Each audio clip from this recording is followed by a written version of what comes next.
Welcome to my lovely IHP community and the 5D Collective. What we are going to do is have our one more episode for the day and then distribute the rest that I mentioned in our shorts throughout the week.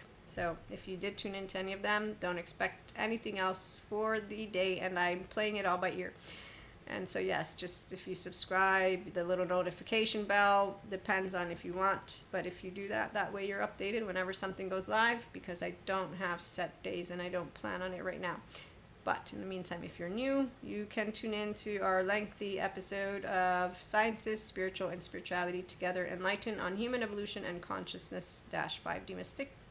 That's about an hour-ish of your time though. And then our shorts are bring forth what is within you and it will energize you, deny it and it will tire you, 5D Mystic Mentor. And we have love is more powerful than fear, and you choose it when you choose to be yourself, open-hearted in VVS, that's ventral vagal state.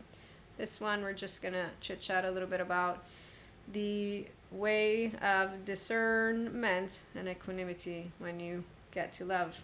So loving is for those who are securely attached with non-traumatized inner child adults. That means you sift through sensations, images, feelings, and thoughts with a prefrontal cortex, and you also have the capacity to be in maximum uncertainty with focused attention. So physiological state of compassion, unlike what a person who needs Patrick Tiahan, they do something different. So Patrick Tiahan is a childhood trauma survivor. He's healed, and I always say healing, and today he shares we cannot rebuild having faith in people until we talk about how it got broken. And I'll read to you a little bit of this, and then I'll also share some more from him, but you can find at Patrick Tiahan Official if you want and read it. It was posted today at the time of the posting of this recording, or not at the time, on the day of. Okay, so he says faith got wrecked for us growing up, faith in people close to us, and he says, it's tricky because we live in a world that is completely full of uncertainties, we know that. So he says, though, due to faith being wrecked, we're protective and vigilant, and he says, particularly with romantic partners, because you're always looking for ways that they are going to be untrustworthy or unsafe, which I've seen this. Okay, so when we have fear or love, those who are doing fear, which is our 3D 4D collective, they don't reparent and they continue to be what I call the ego's family, and it's not good or bad. They actively continue to live shame, blame, fault, revenge. You'll see them justifying it. No, they have actual ways that they will present to you. They explain, like they have modalities, and I won't go into depth on it because I can understand how subjective experience works. I have subjective experience right now. The difference is mine are not irrefutable facts, and I know that anything that comes out of my mouth can be falsifiable because I'm grounded in reality as a mystic, mentor, content creator, podcast host in the Enlightenment Soul Age group. Mysticism is a real deal for us, but woo-woo pseudoscience for those who don't believe in us, and pseudoscience also because I'm not in academia. I do use, though, information from good sources. I know who they are. You can always ask, and that's because they do research in the labs more than 20 years, continuing to ongoingly, and they know how to say, we don't know everything. We know some things. We don't know other things, and here's what we're finding, and here's how all people can have the kingdom of God within them, heaven. And from my catechism, I did learn that, and I learned it from Jesus, God, and Holy Spirit. So I do know that every one of you, my brothers and sisters, can hold the goodness that your inner child has, but you need Patrick Tiahan to get out of the hypervigilant and or terrible, so you can love yourself first. Then you're going to know how to love in the lovely, discerning, equanimous way and conscious way that I have consistently personally loved, and that others who have secure attachment, non-traumatized selves do. It's called self-agent, and it calls for anchoring ventral vagal. So I don't perform in love. No, that's a circus act. I'm authentically Maria, and there's no shame, blame, fault, revenge, or fear about it. Nope. I don't need to learn how to talk about anything. In fact, I'm not afraid. I can't lose you. You don't fit in my pocket. I am presence. I speak the truth. I have an open heart. There you go. We got some nice and anima mundi. So It's really fun to be a grown-up, functional child adult. Mystic, yes, because clairs are awesome. Spiritual gifts, psychic gifts, intuitiveness, Reiki master, Akashic record reader, tarot. I love all of the tools that we use for personal development, self-help, and spiritual growth and expansion. No, we don't lose people, if you're wondering. No, we don't have a drama or a saga with the twin flame thing. Not at all. In fact, we actually don't take identifiers because we're not fake. We don't have our adaptive child, our 16-year-old in the lead. We have our human name because we use our prefrontal cortex, and we're bilaterally, vertically, and overall integrated. So we know how subjective experience works. And we don't look at people as unsafe or untrustworthy. No, you are going to show me if you lead with fear, okay, coward who could use therapist, or if you lead with love, awesome, authentic person who's a self-agent. Secure attachment, not secure attachment.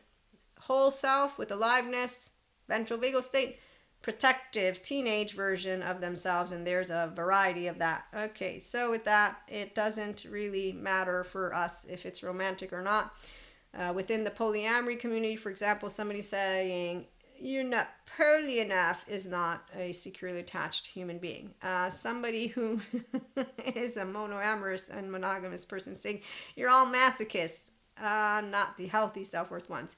That's a person who doesn't have information on what polyamory and secure attachment people are like. And I do understand why, because I saw in forums, ew, polygamy, and I'm like, what? You get ewed by the monoamory monogamous groups. How are you doing ew to the polygamy group? That doesn't, oh wait, you're not securely attached, I forgot. So when you have people who are insecure, they use words like that, and it's like, okay, that's not really a good example of how loving more than one person, meaning having special bonds, you don't make people intrigued in it. You also don't spread the good news, which is that monoamory and polyamory can coexist. When you have securely attached self-agent people, we talk and we make fun of each other, by the way. So I got one of my friends, so I can kiss you? No. I can fuck you? No again. At the beginning, he's like asking me all these questions until finally he understood, because I was able to continue explaining it to him. And then eventually, like, you're twin flames, they traumatized you, you know? And I'm like, no. And then, you know, it was really cute as our friendship continued to move forward was when I gave him some sharing. I shared with him some stories, and he was like, that's not right though. I was like, what's not right? Don't you understand? There are people who are able to love, and then there are people who have a harder time because they didn't get to love. And he's like, no. I said, I know what you are, leave it alone.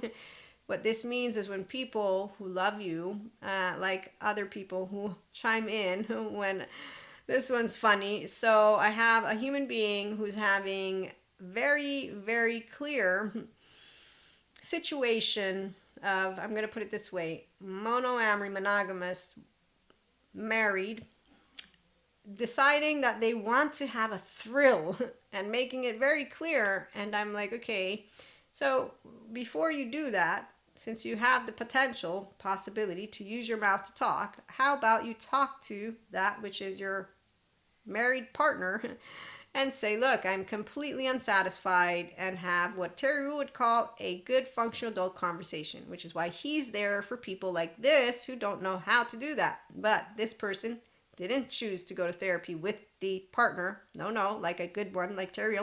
Furthermore, when suggesting I did to speak to their lifelong partner, and I presented, hey, do you know polyamory is more welcome? There's less taboo. You can actually present something in a way of, I mean, I know it's scary, but still, did you fall off your head? No, I didn't mean to offend you. No, you didn't. Okay, that's all I wanted to make sure of. And then they continued throughout the evening to tease something in a very specific way. I won't make it explicit, but I remember one of my loved ones thinking that was unnecessary and taking up my defenses in a way of, it was rude. No, because adaptive child people, they're living out their 0-8-year-old. I don't feel biological rudeness rude. I think of therapy. They could become better versions of themselves. Also, I'm not God, so I actively don't cast a stone. You see, discernment and equanimity. I love you for who you are. Whether you're an adaptive child full of fear and acting like a Cusco, I'm not flinching because you aren't rude. You're biologically rude. You're not consciously choosing. No, because in fact, that's an inner child who is from their limbic system, their trauma brain. Specifically, they're using their amygdala. In fact, they're all, oh no, they thought that, and that's why I don't need to do anything. You're really just letting out the shame that's yours, the embarrassment that's yours. I just tried to have what was a grown-up conversation, thinking that it could benefit you and your partner. FYI, you know what happens when you meet those who truly love their partner? And that means they want to have to make it work out. So I present a similar thing. In this instance, I'm being listened to in a way of, oh, okay, that's interesting. You know what? Thanks for chit-chatting with me. I'm going to try and chat. And this is a man who's going to try to chat with the woman. The other was the woman needing to chat with the man, just so you're understanding. And so the man later on comes to me and says, no, they didn't. They said no. They said, nope, no way. And but it's okay. I'm going to stay. I love my family. I love this. And that is a person who actively loves, because again, they committed, they made their choice, they understood it, they presented something. I personally find the other person selfish in this instance because of knowing details I'm not going to share. It's selfish because they are refusing specifics in a way that is understandable, but their no is for mentality. Like the other human being, woman, who did you fall off your head? So mentality, to me, if you're closed-minded, I don't find it anywhere near loving. You're a closed-minded human being who doesn't know how to handle a conversation, which is why it's good that there's Terry Real for people who take seriously how to make my relationship last forever. And then being able to obviously have areas where there's, well, as Terry Real would point out, there's people who don't do this at all.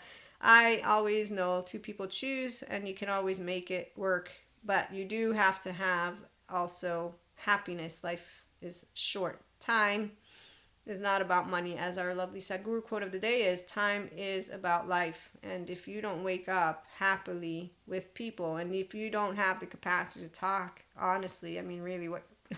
So what I can tell you though, Terry Real is needed for a bunch, like all people that are monogamous. The polyamory too with Jessica, I forget her last Fern, I think. If you say you're not poly enough, I don't believe you are ready to explore any of it. Because that just sounded ridiculous and like peer pressure. And at the same time, if you're in your mid-20s and mid-20s, late 30s at that point, really. But Patrick Tiahan was 20 when he started to go to therapy. So realistically speaking, people can begin as early as can be. Plenty of good therapists online. If you're not noticing it, it's because you're not looking for it, and you're a closed-minded, ignorant human being, and it doesn't even matter what you believe. At that point, I just know you're a person who is going to be in half a brain. And you're unconscious, you're 0-8-year-old, you're playing out unfinished business, and you are a inner child who's an adaptive child who has mannerisms that are completely from the limbic system, and also you were taught things. Now, obviously, we all know that, yes, societal stigma exists, but so do stereotypes that are beyond the bejesus of me.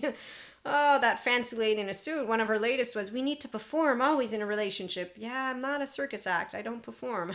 It's very easy for me to just show up because I'm going to know that it's either yes, amazing, or not. And if I need to change, that doesn't work. We don't do greets. So self-agents don't play man, woman, or they a role. That's what it means to be leading with your higher self, just so you're understanding. If you can't physically, emotionally, mentally feel at ease with it, that's why Patrick Tiahan and Terry Real help people to love themselves first, so that you can stand up in a functional adult way, though. Not with unbridled self-expression. I know boundaries. I'm going to cancel you. I'm going to do that. No, not that. No. Again, that's completely not anything. That's still the, you can't rebuild faith in people until you talk about how it got broken. As he points out, due to faith being wrecked, we're protective and vigilant with partners. We look for where they're untrustworthy and unsafe. And he says trauma survivors, especially with romantic partners, will consistently have this stuff come up. So you need to be aware with the psych education, but also aware in a way that you're not bringing it to the people in your relationship. And so, he says, we need to remember, talk about process who originally wrecked our faith in people. And when we feel it in the present, that helps that perception. So obviously, again, a person who wants functional adult with an inner child will be, I want to build a safe haven, secure base relationships. It's called secure attachment relationship. And that can be monoamory, polyamory. We're going to have some episodes on that as we move forward throughout the week, because my polyamory community, we have some wonderful chit-chatting about different things and different books. So Poly Secure, Poly Wise, I have been reading. Well, I finished Poly Secure, Poly Wise I began, and it is really a good one for any of you who are curious. If our partner forgot something important for us, does all the disgust, distrust, worry proof that they are unsafe belong to them, he says. And same for roommates, co-workers, and strangers. So he says, when someone tells us to give the benefit of the doubt, we feel anger or shame or both. He says, I think giving the benefit of the doubt isn't possible until we know why we are so reluctant to give it in the first place. And with that being said, that's why a person who does know how to say, let me count the ways that I love thee, in a discerning, equanimous, conscious way, is going to be able to know, with God or without God, you take me as I am. We all have flaws. The 2025, and already these people who are great therapists have been doing what they're doing a long time. So people who are immature, like the stories I shared, are people who aren't wanting to move into what explanations our lovely good therapists have for them. And that's where it's not good or bad when you look at it, because as long as they're following rules and laws, they're members of society. But if you ask about their well-being, if you ask about their personal satisfaction, if you ask about their satisfaction within the relationships, I have a lot of different stories for you. But they'll say, you want me to only feel one emotion, Maria. And so those who don't want to do mindfulness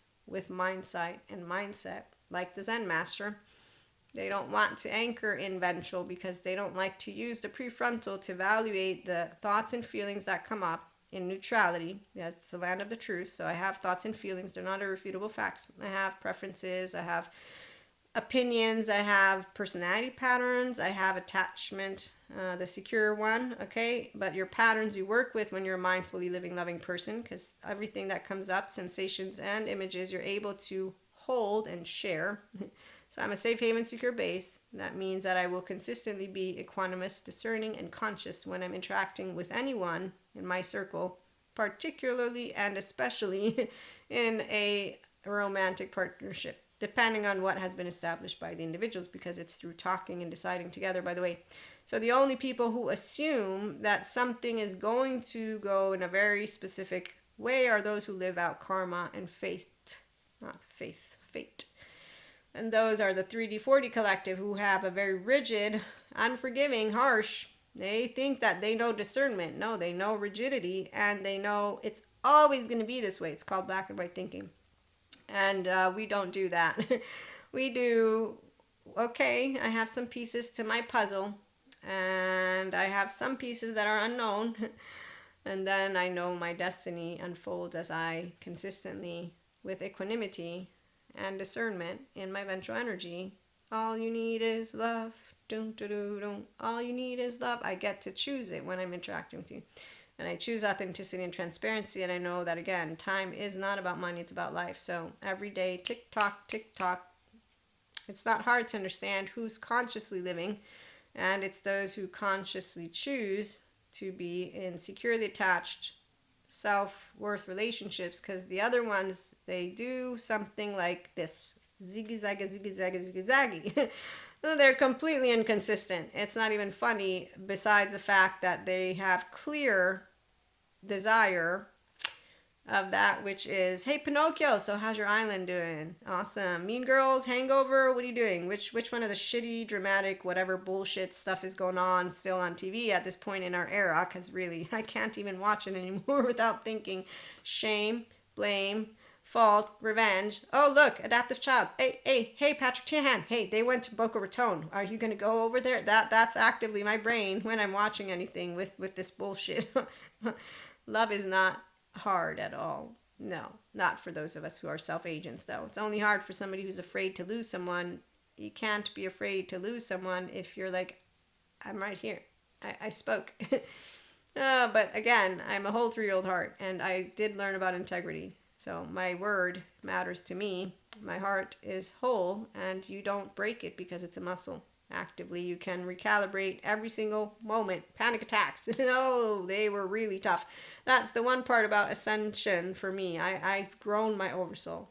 I have twin flames, soulmates. I have a bazillion past lives. I got a future life. I even know a lot more. And I'm still finding out new things as an Akashic record reader and part of Akash. This is the fun. This is why we're going to have fun. The 5D collective, once we have tears though. So I won't be talking too much about all that spiritual mystic stuff. But once we have the tiers, we'll have a group, depending on subscribers, obviously. And when we have a nice little group, we'll get together, decide topics. There's WhatsApp community, Telegram community. So the plan is for YouTube to have those opportunities unless I decide otherwise. In the meantime, you can subscribe to fan-based, paid subscription-based model content, and it's video type exercises. So once we have a certain number there, Spotify and audio podcast, if you prefer that modality for mindset, mindfulness, and mindset video practical exercises. Okay, so you're ready to be in the state of focused attention, awareness, kind intention. You have a whole self. This is very important. Mindfulness practices and yoga and everything that is with senses require that you have your window of welcome to emotions and affect. And I'm not somebody who is uninformed. No, I'm informed and educationally certified, and I continue learning about trauma from the smart ones. And there will be no way that I will disregard letting you know some shaman who tells you, come to me, I save you 20 years of therapy. That is not responsible. That is not nice. That is not actually something that you want to take and say, yeah. And if you do, then that tells me you don't care about your mental health. You care about a trending topic. And I'll close with, I have one person who came to me because they heard about me through the grapevine, Reiki master, Akashic record reader, tarot card reader, mystic. Hey, I want it all. I'm ascending, I'm expanding, I'm doing it. And it was a peak ascension moment, so I know how it works because I had other people who come to me for that. And as a vessel, a vehicle, you all know this, we support people to expand to their new light body. However, this human being, as we're chit-chatting, tells me they had a psychotic break where they became physically a danger to their children, their wife was no longer their wife, and themselves. And now I know, and I'm attachment trauma informed, that I have a person who doesn't need me, but needs to make sure to take care of their mind and to become stable for their self, and then to maybe reestablish a relationship with their children. Like that, I would have thought would be the priority. In the meantime, obviously, I'm not going to go tell him what to do with his life. That's not my business. All the attachment trauma educators, they told me, you are fine doing what you're doing. If you need us, you'll know. As I consistently had asked them about this as a mentor, content creator, podcast host for spiritual growth, personal development, and self-help. So you are going to be aware, you're going to take it seriously, you're not going to downplay it, and you're not going to care to make it about how much millions of dollars can I make, so that I've seen a number of spiritual bypassers, mindfulness practitioners with no background in attachment trauma, yoga too, who completely minimize, dismiss, and think it not important, any of that which is the trauma information. And that is very much not cool, because when you have a disorganized attachment with dissociative identity disorders, and they have parts of self that they don't even know about, and you're sure of it, and they have fragments of moments of time where they forget and completely have removed moments of time spent together, yeah, that's not something you think of as anything light. And the spiritual community tends to think, the ones that I've met, that they are better than a therapist, because of course we all know miracles, I get it, but this is the part, you're not a replacement for something that is so thoroughly discussed with those who understand how much it takes for a person to actually regain their window again of welcome, their self. And so I will make sure you understand this guy. Anyways, long story short, I say to him, look, before we do anything, I need to have a moment to interview you. I have an adult attachment interview. It would help me to establish your attachment category at the very bare minimum. I need to ask you more questions. I would like to find out, are you working with someone? We're not going to have Akashic record reading, Reiki session, or any tarot right now. First of all, I need to understand what you're doing to establish your safety and all of that. They didn't reach out to me. That's okay. That's actively something not okay, in my opinion, that you're looking for a figure like myself versus looking for first a good therapist and then maybe with the therapist's approval accompanying something. But you need a good therapist as well, because if they pathologize you, if they don't talk to you about EMDR, child parts work, somatics, and they don't actually give you psych education, and there's bountiful of those ones. I got to meet one of them. I and my girlfriend like to help people. We are therapists because they have a degree in it. And I'm like, ooh, I learned all about somatic experiencing and somatics, and then I want to talk. And I talk. The time I'm done, the guy says, I have a gazillion million. He uses this exorbitant number to contest you, the word contest. And I'm like, wow, to contest me. So now I'm curious though. So I'm like, okay, so hold on, because I told him Stephen Porges, Peter Levine, Bessel van der Kolk, Janina Fisher. I gave him names actively. You're from school. I'm assuming in your degree you learned of these human beings. I found out no. But I found out the person doesn't really care about helping people. No, they're wearing a nice little suit. So the first thing is I say, okay, you don't have time to tell me all of the gazillion ways that you can test me, so I'm not going to ask. Since you're also leaving with a little girlfriend of his, that's very much yes again. So when people are trending topics, that's what they look like. And that's why the fancy lady in a suit, she does just a good job. She's a Peter Pan. She got Lost Boys. We got Wendy. I don't know who her Wendy is. That would be fun to find out who her bunch of Wendy's are, just because I'd be curious. But then again, they could, who knows. Anyways, long story short, the guy, I say to him, just tell me how you would handle a person who comes to you, has the trauma that I was explaining to you, that doesn't like to lay down, and they need to first be walked through the psych education and slowly given options. How can we navigate compassion? Maybe the word is like, ew, yucky, I don't want it. Like, what are we doing? How do we begin to see if you are going to welcome? Because the part about welcoming the ventral energy and welcoming a safe haven, secure base, and welcoming it all while knowing that you will be triggered, and we will also be able to tell you that you will be triggered because, of course, I represent that which you didn't have. So you're going to have beef with me.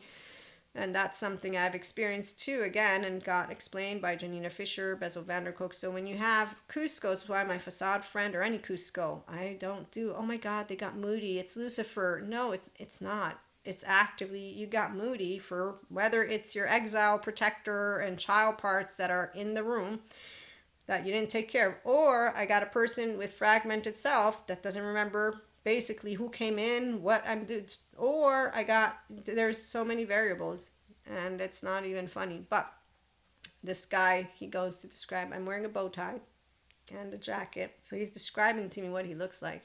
He's not the first person who describes to me what he looks like when I ask about the job, which is why I'm so happy that you make mommy and daddy proud in society. You good boy, good girl, good day. Did you do a good job? That's exactly the voice that's in my head as I think of these human beings who think they're grown-ups. But what you have is their teenager with a 3-year-old, and it's like the cartoon boss, that little kid. That's the voice that I just made. That's what their energetic sphere is to me as I describe to you what I see, because I don't have, again, the disrespect word, because that's where... No, God is the one who, implements the whole discerning equanimity, Akash and source. There's love and fear. We're all here to expand each other as pure peace and consciousness, whether you're love or fear. So I know on the spiritual level and the God level and all of that what's happening. On the human level, I'm a non-traumatized, securely attached, healthy, self-worth woman who's empowered, who's handling myself with my ventral vagal in the moment, with presence, and I'm attuning to you, and I don't resonate with your nervous system. No, because I differentiate, and Maria's Maria, and your guitar string gave you away.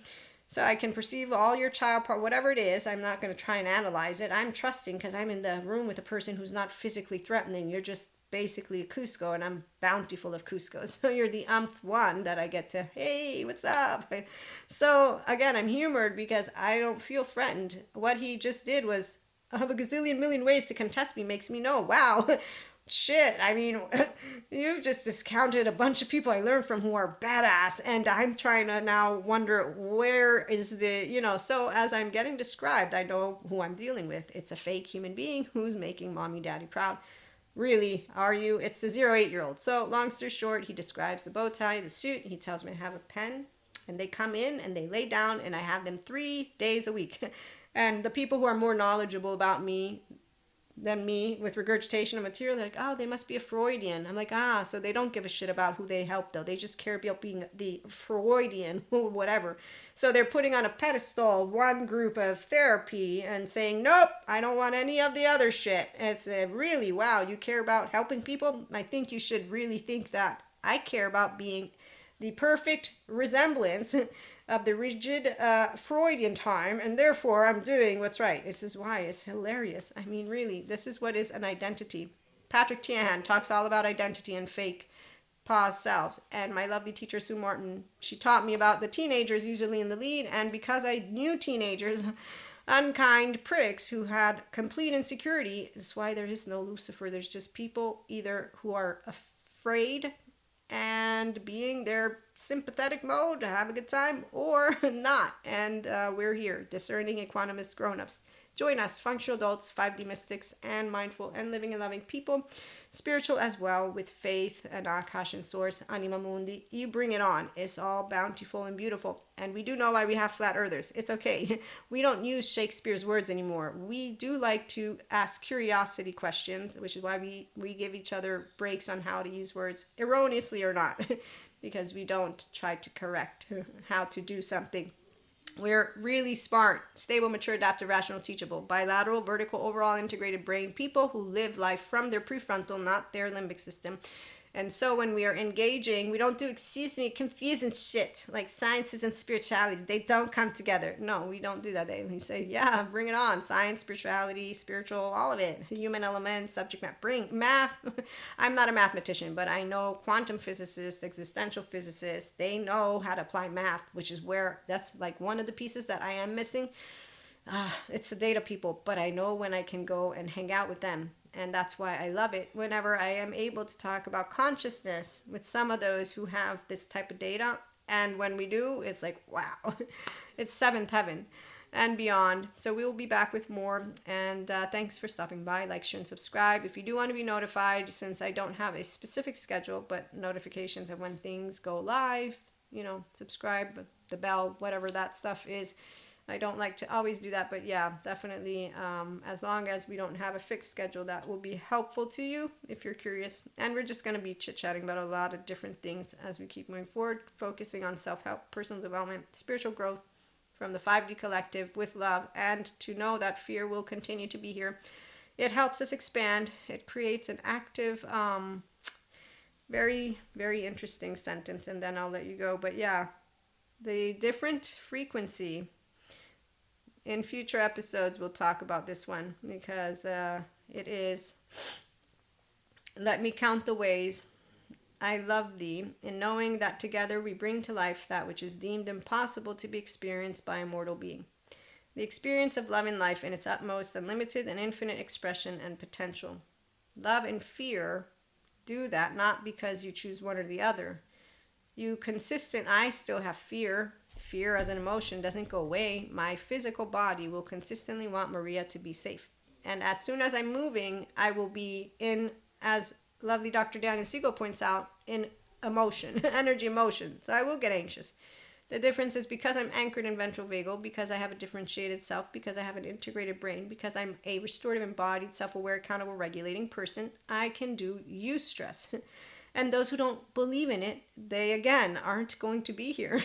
I'm okay with that. They can keep doing distress like that fancy lady we need to perform in relationships. Yeah, keep performing. You thought wedding bells after fucking. I know you're no good anymore because that's what my ignorant men and women friends said as a kid growing up. And I'm like, who do you hang out with? Is that the Scarlet Letter? Because wow, I mean, seriously, I thought in, the late 1990s that people weren't living yesterday's news. And today I know that there still are women and men that live it, and I'm not judging. No, keep being ignorant.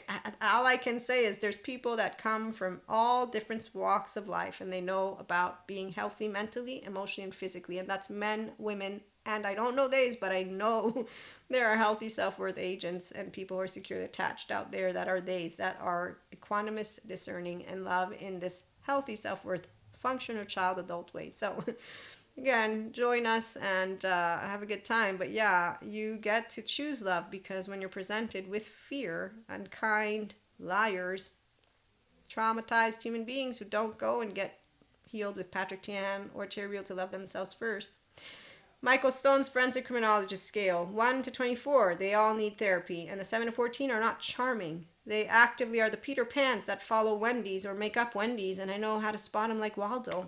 There's one. And I'm not pointing at them now. I just know where to find them because I can hear it as soon as it comes out of their mouth. And that's why God taught me how to be humble and not play a know-it-all, because I actively will hear it. But as Stephen Porges points out, it's not because I'm trying. It's you wear your heart on your face, and your tone gives you away because it's based on your nervous system and the way you calibrate it. And if you're using sympathetic, you're going to be a small frequency. You're not Lucifer because you're a coward. Your small frequency tells me that I have a baby in the room that wasn't welcome. And that's the minute of me being an empowered feminine, where I will be the nurturer that I am, and I will unconditionally love you, but I will do so with equanimity and discernment because my mother did so with me. God continued that, and so did Jesus. And then I chose it with adolescents who completely showed me all of their colors, which didn't change as I got older.